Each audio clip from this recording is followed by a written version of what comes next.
दोस्तों, जीवन में कर्मों की मार से कोई बच नहीं पाया है। यदि आपके जीवन में भी दुखों ने आपको घेरा हुआ है तो सिर्फ 2-3 मिनट लगेंगे। इस कहानी को बड़े ध्यान से सुन लीजिएगा और समझ लीजिएगा, फिर आपको समझ में आएगा कि इस जीवन का मूल्य क्या है। बेईमानी का पैसा शरीर के एक एक अंग को फाड़ कर निकलता है। आज की कहानी एक सच्ची घटना पर आधारित है। रमेश चंद्र, जो पंजाब के खन्ना नामक शहर में एक मेडिकल स्टोर चलाते थे, उन्होंने अपने जीवन का एक पृष्ठ खोलकर सुनाया जो दर्शकों की आंखें भी खोल सकता है और शायद उस पाप से जिसमें वह भागीदार बना उससे भी बचा जा सकता है। रमेश चंद्र का मेडिकल स्टोर, जो कि अपने स्थान के कारण काफी पुराना और अच्छी स्थिति में था, लेकिन जैसे ही कहा जाता है कि धन एक व्यक्ति के दिमाग को भ्रष्ट कर देता है, और यही बात रमेश चंद्र जी के साथ भी घटित हुई।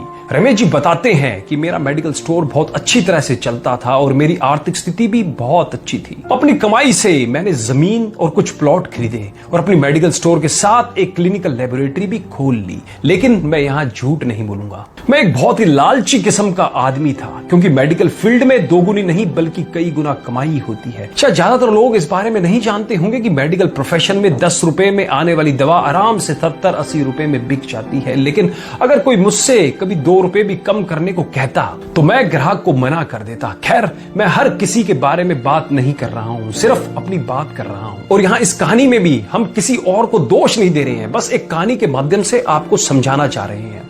वर्ष 2008 में गर्मी के दिनों में एक बूढ़ा व्यक्ति मेरे स्टोर में आया। उसने मुझे डॉक्टर की पर्ची दी, मैंने दवा पढ़ी और उसे निकाल लिया। उस दवा का बिल 560 रुपए बन गया। बूढ़े ने उसने अपनी सारी जेब खाली कर दी, लेकिन उसके पास कुल 180 रुपए थे।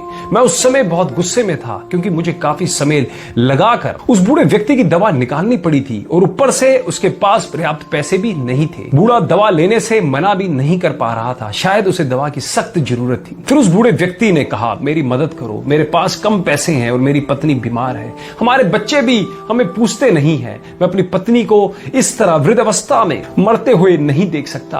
लेकिन मैंने उस समय उस बूढ़े व्यक्ति की बात नहीं सुनी और उसे दवा वापस छोड़ने के लिए कहा। यहां पर मैं एक बात कहना चाहूंगा कि वास्तव में उस बूढ़े व्यक्ति की दवा की कुल राशि 120 रुपए ही बनती थी। अगर मैंने उससे 150 रुपए भी लिए होते तो भी मुझे 30 रुपए का मुनाफा ही होता। लेकिन मेरे लालच ने उस बूढ़े लाचार व्यक्ति को भी नहीं छोड़ा। फिर मेरी दुकान पर खड़े एक दूसरे ग्राहक ने अपनी जेब से पैसे निकाले और उस बूढ़े आदमी के लिए दवा खरीदी, लेकिन इसका भी मुझ पर कोई असर नहीं हुआ। मैंने पैसे लिए और बूढ़े को दवाई दे दी। समय बीतता गया और वर्ष 2009 आ गया। मेरे इकलौते बेटे का ब्रेन ट्यूमर हो गया। पहले तो हमें पता भी नहीं चला, लेकिन जब पता चला तो बेटा मृत्यु के कगार पर था। पैसा बहता रहा और लड़के की बीमारी खराब होती गई। प्लॉट बिक गए, जमीन बिक गई और आखिरकार मेडिकल स्टोर भी बिक गया। लेकिन मेरे बेटे की तबीयत बिल्कुल नहीं सुधरी। उसका ऑपरेशन भी हुआ और जब सब पैसा खत्म हो गया तो आखिरकार डॉक्टरों ने मुझे अपने बेटे को घर ले जाने और उसकी सेवा करने के लिए कहा। उसके पश्चात 2012 में मेरे बेटे का निधन हो गया। मैं जीवन भर कमाने के बाद भी उसे बचा नहीं सका। 2015 में मुझे भी लकवा मार गया और मुझे चोट भी लग गई। आज जब मेरी दवा आती है तो उन दवाओं पर खर्च किया गया पैसा मुझे काटता है, क्योंकि मैं उन दवाओं की वास्तविक कीमत को जानता हूं। एक दिन में कुछ दवाई लेने के लिए मेडिकल स्टोर पर गया और 100 रुपए का इंजेक्शन मुझे 700 रुपए में दिया गया। लेकिन उस समय मेरी जेब में 500 रुपए ही थे और इंजेक्शन के बिना ही मुझे मेडिकल स्टोर से वापस आना पड़ा।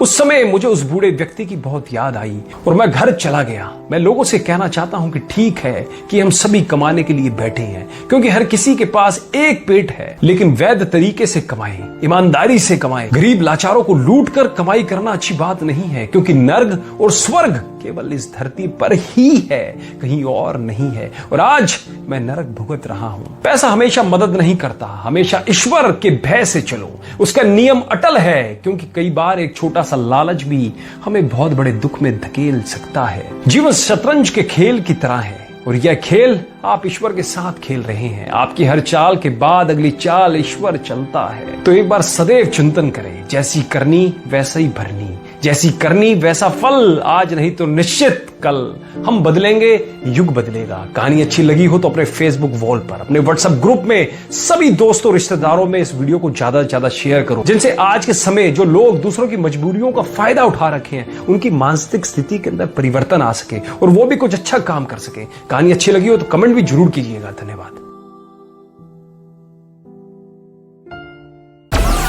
Download Moj.